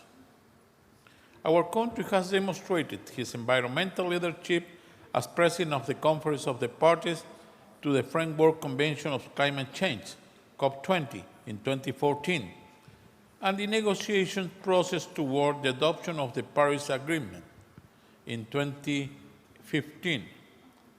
We are also committed to work constructively to achieve the objectives set for COP26 and join forces to move multilaterally towards more ambitious commitment at the global levels. The Peruvian climate's ambition is reflected in the creation of the solid environment governance through the fulfillment of the objective of the Paris Agreement, through the law of climate change, and the implementation of our nationally determined contribution, NDC, the availability of climate finance, technological development, and the strengthening of technical capacities are fundamental elements that will allow us to achieve the goals set out in our NDC. Regarding mitigation, Peru has committed to reduce its carbon emission by 40% by 2030, with the strong prospect of becoming a carbon-neutral country in 2050. In the case of adaptation, Peru will contribute to achieve the global goals of reducing current and future damage and consequent losses generated by the dangers associated with climate change, with a strong focus on sustainable development. We have established 92 adaptation measures prioritizing 7 areas: water, family, forest, fishing, and agriculture, health, tourism, and transportation. At the beginning of the year, the process of updating the National Strategy for Climate Change to 2050 began. With this defined the country's progressive transition toward carbon neutrality. I will stop here because I have too much. I have been taking too much time. Thank you. Thank you. Now, as the next speaker, I want to invite His Excellency Frederico Alberto Coelho Camilo, Ambassador of Dominican Republic to Korea. You please. Excellencies, Secretary General, ladies and gentlemen. In his speech to the General Assembly this year, Dominican President Luis Abinader declared that the Dominican Republic is a small island developing state which contributes little to global emissions, but which is highly vulnerable to the effects of climate change. Climate action, especially through adaptation, resilience, and financing, is of the highest priority for us. These words of President Abinader are a clear indication of how long-term climate strategies are of concern at the highest political level in the Dominican Republic. The stock of greenhouse gases already in the atmosphere can only decline by A, reducing emissions in sectors such as transportation, energy, industry and services, agriculture and commerce, as well as by households. And B, through nature-based solutions known in jargon as carbon sinks. The slowdown in the world economy arising from the sanitary shock of 2020 reduced emissions drastically, mainly in transportation and energy. According to the experts, this reduction was about 8%. 2021 paints an entirely different picture. The rebound in emissions has more than compensated the reductions of 2020. Extreme weather events altered rainfall patterns, raised temperatures to record levels in normally temperate areas, and disrupted energy markets in ways that illustrate many of the challenges ahead. The presentation by the Netherlands, I think, was pretty dramatic in that sense, showing the pictures of the flooding that they experienced during those unexpected rains last summer. So these are the things that we, unfortunately, will see more frequently, as mentioned by Ambassador Matute from Peru. The impact of the hot summer of 2021 is still being played out. Depleted reserves of coal and natural gas from the higher demand has increased prices just when carbon pricing schemes were being revamped, thus fanning the flames of inflation. Even blackouts have returned in more than one major country. Nothing will do more than to revert political support required for containing climate change than the return of inflation in the market for fuels, especially when alternative, non-polluting sources of baseline energy will not be generally available, such as nuclear or fuel cells, or continue to play an intermittent role, such as renewables. An early warning of this problem came up in France when taxes on fuels were enacted before mass transit systems were available for those most affected by the measures, those living in suburbs.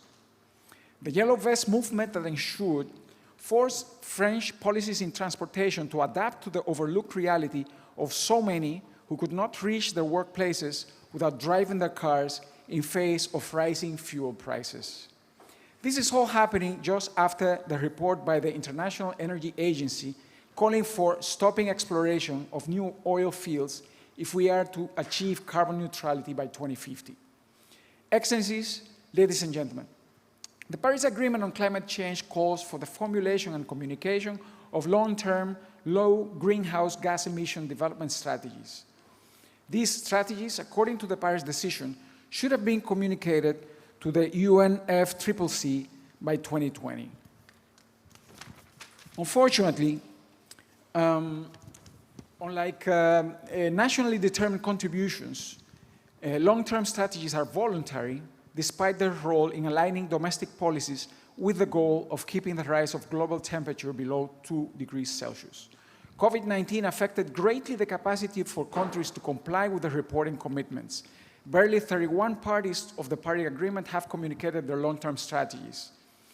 Unlike long-term strategies, 192 parties did submit their nationally determined reduction strategies and 12 have submitted their second nationally determined contributions.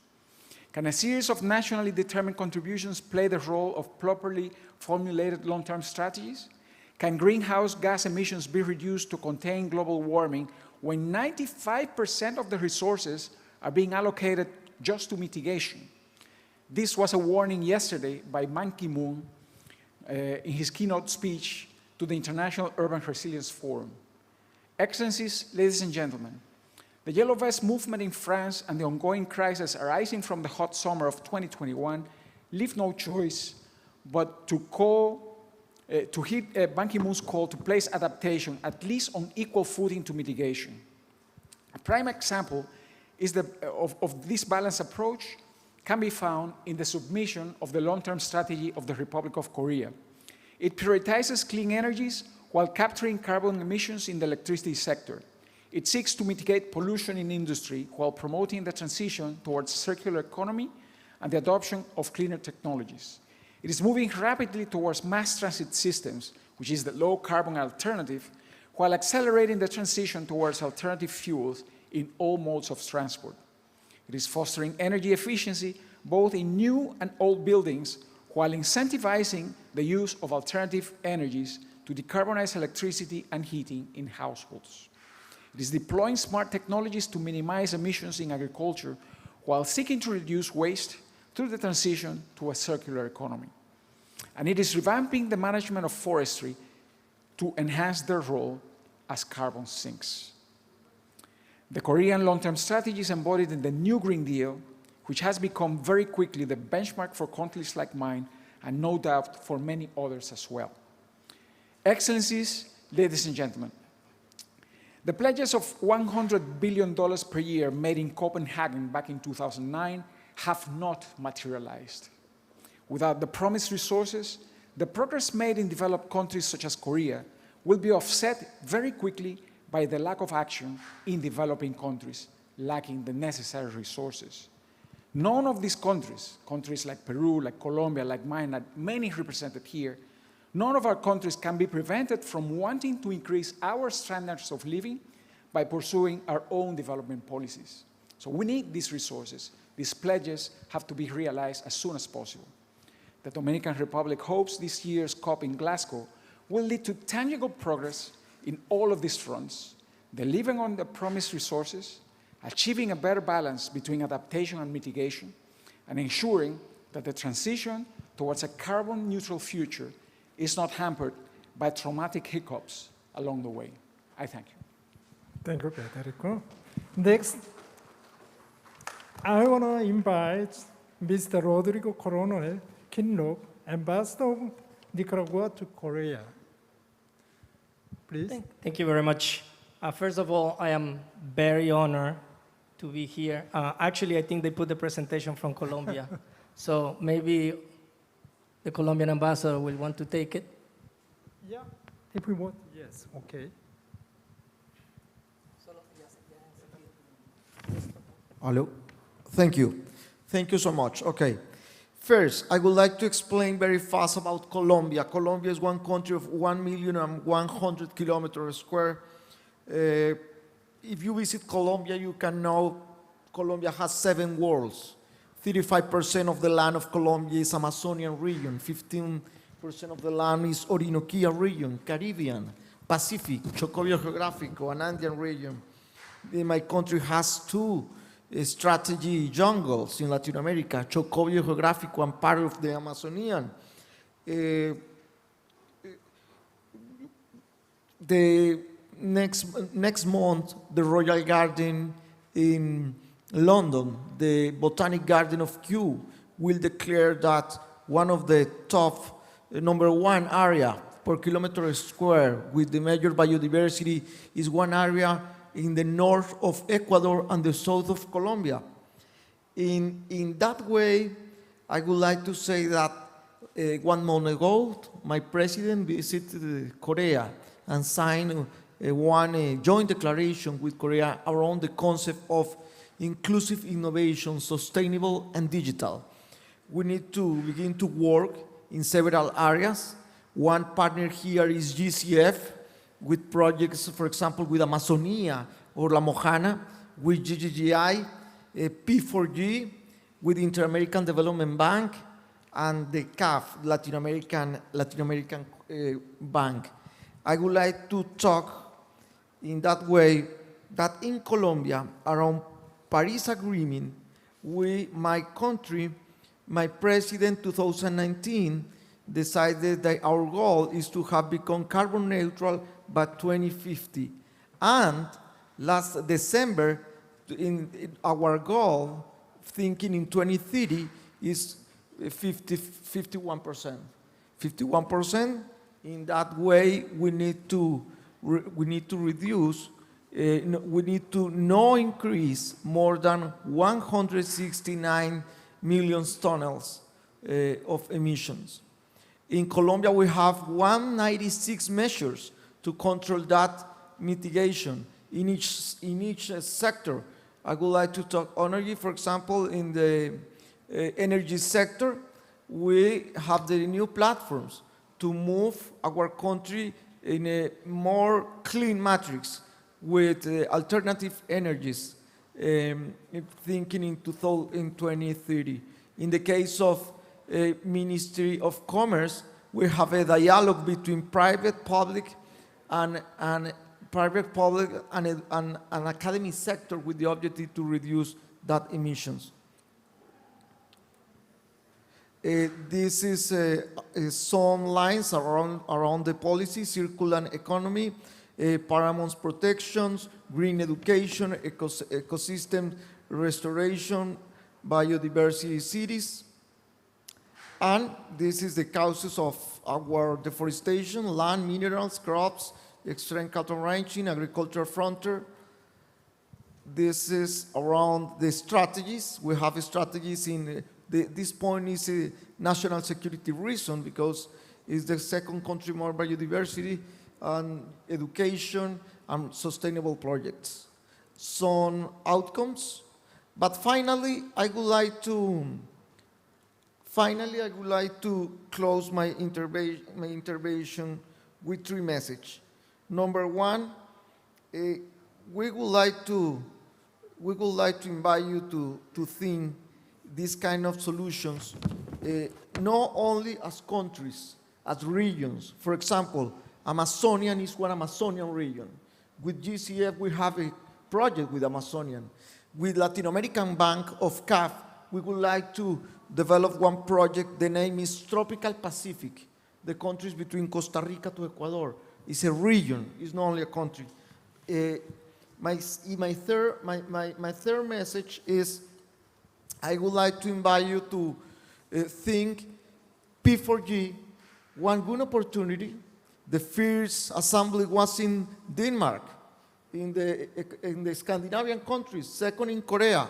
We need to connect the knowledge and the experience and the innovation of these countries with Latin America in 2023 in Bogota.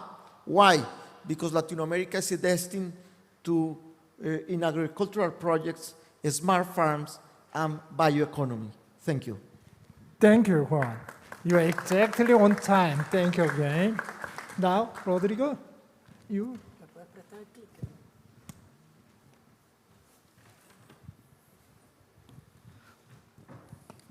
Thank you very much. So first of all, very honored to be here, and more than honored, I'm extremely happy because I see the smiling faces of my dear friends. That means a lot of countries have come together for this very important topic, which is zero emissions carbon neutral. It is a dream that we have to keep alive. Even though it seems so far away, we need to fight and talk about it every day. We cannot get tired of it. Let me tell you a very little and fast story about Nicaragua. Nicaragua is a country that only produces 0.02% of total global emissions. Yet, we are amongst the 10 most vulnerable countries in the world against climate change. Let that sink in. Based on this harsh reality, the government went into full throttle in green policy. In 2007, we went from dreams and hopes to actual actions and results. 30% of all the Nicaraguan territory is a protected area. We get 77% of our energy from renewable resources. We have put together a lot of engagement for citizens, but most important, education. Education on what it means to be one with nature and what it takes to take care of our planet. And for the future, children and their role with nature. Even though we have done all of this, recently we have been hit by 2 Category 5 hurricanes within a week of each other. So it is a harsh reality that we have to understand that this is not an issue of Nicaragua, it's an issue of the world. This is not an issue and a problem of the Nicaraguan people, it's a suffering of the world. So I believe personally that one of the things that we're missing is empathy.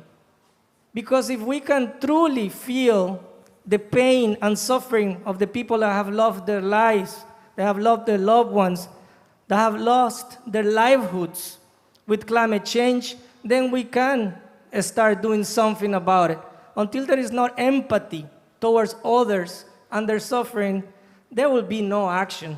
It does not matter how many of these sessions we have.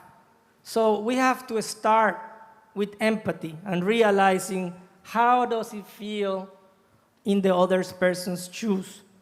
And lastly, personal commitment. When was the last time you sit down and thought, what is my carbon footprint? Am I walking to places instead of taking my car? Am I recycling correctly? Am I doing the little actions that need to be done to save the planet? If I, as a person, don't do these things, how can I convince others to do them? Lastly, as I gather here with other diplomatic heads of missions, I ask, what is in your power to do to make your embassy have a less carbon footprint? What are you teaching your employees to make sure that you are the one setting the example? I don't say this to reproach the other ambassadors and friends of not doing things, but more of a hope that we have the power in ourselves to be the light to shine the example for a better planet. I hope, I sincerely hope that after today, we continue talking every day to other people, but most importantly, to have that personal commitment. And I'm more than glad to answer any questions later on in the discussion on actual examples my embassy has taken to do less of a carbon footprint. Thank you so very much. Thank you. Now, I want to invite Her Excellency Ambanda Munzi, Ambassador of Kenya to Korea, please. Thank you. Excellencies, Secretary General, and all distinguished guests here and online. It's indeed an honor to be here. This is my first time in this beautiful city of YEOSU, and Kenya's very privileged and very happy to be attending this important summit, which happens to come at a time when we're facing the pandemic, COVID-19, that has been devastating globally, and many people have lost their lives. But from where we stand, from where I stand, I believe that there's a silver lining to the COVID pandemic. I believe that COVID has served one purpose, and that is to awaken us to the collective need to heed the warnings of the scientific community. Though we received 4 warnings of a looming pandemic, and there were numerous calls for preparedness and the prioritization of prevention mechanisms that would ultimately save our lives, we completely ignored them as related to COVID.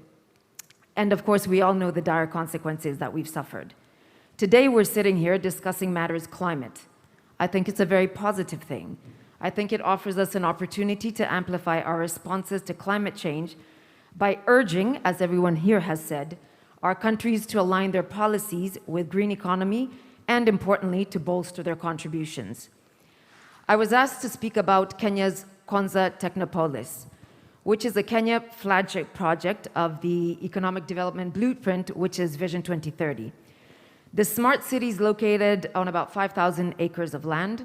It's approximately 70 kilometers away from Nairobi, which is our capital city, and 47 kilometers away from our largest airport, that's the Jomo Kenyatta International Airport.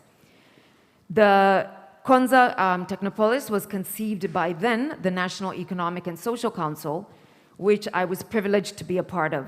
And from the very onset, its concept was clear.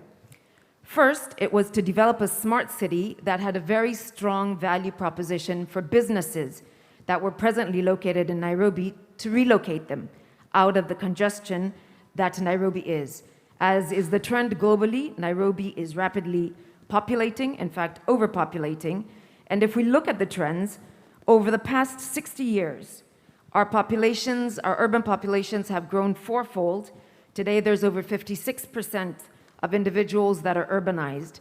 And the migration from the rural into the urban societies is about 1.4 million people per week. It's estimated that by 2050, we will have about 9.6 billion people living in urban cities. That means that we need more Konzas. Konza's second objective was to create an environment through which Kenya could harness the innovative potential of its youth. Therein, of course, stimulate what most people already know exists, which is a thriving tech ecosystem that is famously now referred to as the Silicon Savannah.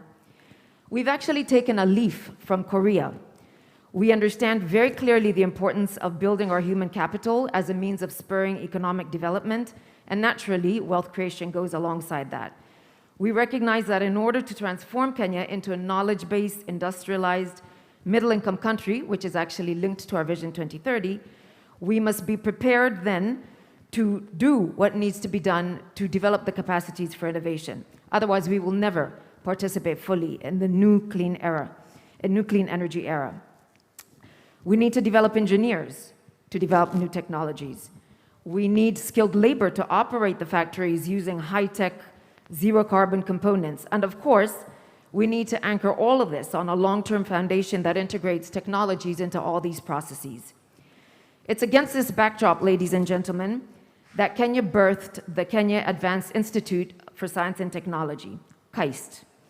The institution will hold national strategic significance for Kenya in that it will not only be the only institution of excellence of its kind in the entire continent of Africa, but one that will in its fullest application be modeled after and developed by your own world-renowned KAIST. We expect the groundbreaking to be within the next few months. Our president is going to preside over it. And we believe without a shadow of doubt that the Kenya KAIST will oversee the development and digitization of indigenous industries, just like it has here. And the consequence to that will be, it will trigger an economic revolution. Korea has industries, they have companies, giants such as Samsung and LG and the countless companies we're all familiar with.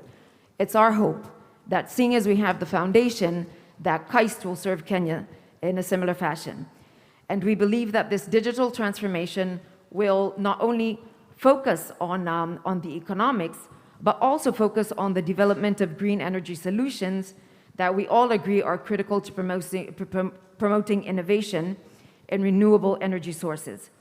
I think it's important here for me to just highlight how important this is to Kenya as it seeks to combat climate change and the escalating threat that it poses. As is the case with many African countries, and we've heard panelists here testifying to the same, though Kenya contributes to less than 1.5 greenhouse gas emissions, it suffers the brunt of climate change, and increasingly so.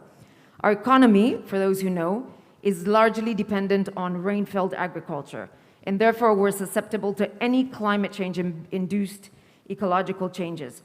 Over the past 5 years, we've experienced extreme weather patterns that have been characterized by everything from locust invasions and droughts, such as the one Kenya is experiencing now, which threatens about 1.5 million people. And it manifests itself in different ways. One year, we have wilting crops, and the very next year, we have crops failing as a result of floods. These rains are so torrential, ladies and gentlemen, that landslides and the displacement of civilians have literally become the norm. Just visualize, for one moment, hundreds of thousands of children and women and the elderly huddled in temporary shelters where they struggle with inadequate water supplies, poor sanitation, and congestion.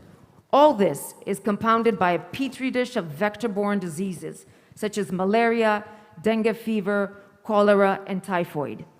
It is because of this suffering that Kenya is determined to mitigate this catastrophe, and why we have taken a very aggressive leadership role in mitigating and addressing the issues of climate change. We've developed policies and legislation that catalyzes the transition into a green economy, and we're at the front line as an advocate. All the bodies that we have heard here today, by and large, Kenya is a part of. We are signatory to the Paris Agreement. We're implementers of the Sustainable Development Goals, the SDGs. We're a member of the P4G. We are in the process of ascension to the GGGI. We actually hosted the first Sustainable Blue Economy Conference in 2018. Just this past week, as my president, His Excellency Uhuru Kenyatta, was addressing the 76th United Nations General Assembly in New York, he indicated that Kenya is going to be co-hosting the second UN Ocean Conference with Portugal next year in June. Its goal is to galvanize commitments and partnerships that will promote global action and scale up the investments we have all here been agitating for, in the blue economy particularly, where it is crucial to Kenya and countless other vulnerable economies. As I conclude, I'd like to note with appreciation, ladies and gentlemen, that during the recently concluded P4G, which was hosted in Korea, His Excellency President Moon Jae-in demonstrated Korea's leadership and commitment to the reduction of carbon emissions by calling for global action that is driven by the spirit of mutual prosperity. For walking the talk, Kenya lauds Korea for its efforts to attain net zero goals, particularly as it relates to climate resilience projects in Kenya, which it has supported through KOICA, the Korea International Cooperation Agency. As we prepare for the COP26, which we hope is actually going to take place, and the opportunity that it's going to offer us to reboot multilateralism, I would like to urge each one of us here and watching to reflect on what our countries are doing for little countries such as Kenya, which are like the little hummingbird Professor Wangari Maathai, our Nobel laureate, once described. The little bird had discovered a forest fire that was spreading at an alarming rate, and it risked threatening all. This was just a little bird. She had not said it, she was not responsible for the fire, but yet she knew as a community member that if she did not do something to extinguish it, every single animal would perish. And so in her little own way, using her tiny little beak, this little bird took little trips to the water bodies around, the rivers, and tried as best she could to douse the flames, while much larger animals, including some with trunks, simply watched on. Excellencies, distinguished guests, Kenya has mustered the courage to commit to the attainment of net zero goals, and Kenya is doing its part. All we ask, along with you, the global community, is that you add wind beneath our wings. Kamsahamnida. Thank you. As the last speaker, I want to invite Mr. Roberto Riccio, Deputy Head of Mission of Italy to Korea. Please. Thank you. Thank you very much, and thank you for the listeners and the participants. I'll try to be short because of time restraint. While we are talking, we have two very big, important events that are taking place in Italy. One is the Youth COP, and one is the Pre-COP 26, which are organized by Italy in collaboration with the United Kingdom. And those two events are basically preparatory meetings for the COP26 that will take part at the beginning of November. As you can see from the presentations, the idea of these two events is to have the conclusions, discussions and conclusions that will be presented then during the summit meeting of the COP26. The Youth COP, the event is called Youth for Climate Driving Ambition, is an event dedicated to the young people. And it tries to involve as much as possible the youth and the civil society. While the pre-COP26 is a discussion that will take place after the Youth COP and that will deepen our ideas, all the ideas that have been shared during the Youth COP. For what concerns what my country is doing for the climate change, and especially in the field of greener energies, everything is based on the national plan that has been approved by the Italian government in 2019, the so-called Integrated National Plan for Energy and Climate 2030. The plan is a fundamental tool for our country to improve and to start the change that is necessary in our world and in our economies. The plan is structured in 5 lines of actions, from decarbonizations to energy efficiency and security, passing through the development of the internal energy market, research, innovations, and competitiveness. 10 are the Italian targets in the plan, among which the most important are, and the most important at all, is accelerate the path of decarbonization. Then adopt measures to improve the capacity of the renewable energies, promote energy efficiency in all sectors, promote the electrification of consumption, in particular in the civil sector and transport, and invest in research and innovations activities. I would like to underline 2 of these targets. One is to promote energy efficiency in all sectors. It has also been said by some of our colleagues that spoke today, it is important to save energy, not just to create energy from different sources. And we have the technological means to do it, especially in the house buildings. What my country is investing a lot in building houses that do not waste energy. And this is something that should be done also in many other countries, also in Korea. And Italy is working together with Korea to create, to improve, to help building new buildings that conserve energy in a better way, in a more efficient way. The other big topic is the acceleration of the path of decarbonization. Italy has committed by 2025 to shut down all the coal power plants that we are using at the moment in the country, which are not many, it's our 8. But the process is a very expensive process, of course. It's a process that involves the private sector that is required to invest a lot in this process. And in this, we hope and we encourage also Korea to proceed in the field of reducing and phasing out the coal power plants. There are a lot of interesting data about the successes of my country in these fields. I don't think it's now important to cite all of them. What is important to say is there are going to be up and downs in this process. We need to underline especially the positive results. We can change, we can do something, we can improve our environment, we can improve our production of energies, we can improve our economy in these fields.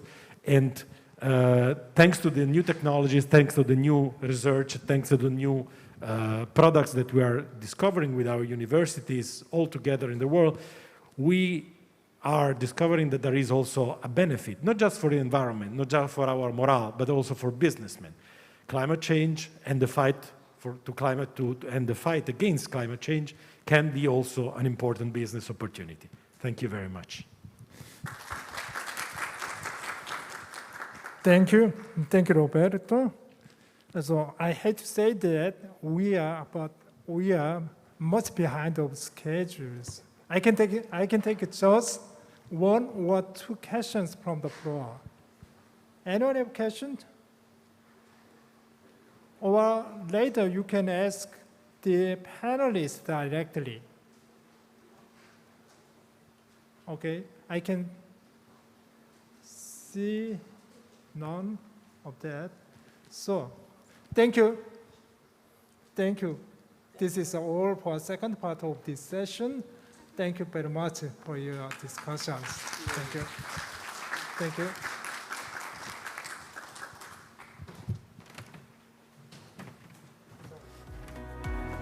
Thank you all the participating honored guests from Embassies. Thank you, Secretary General. Before we close this session, let us take a group photo to remember this meaningful occasion. So first, presenters, discussant, and Dr. Yoon, please come to the floor.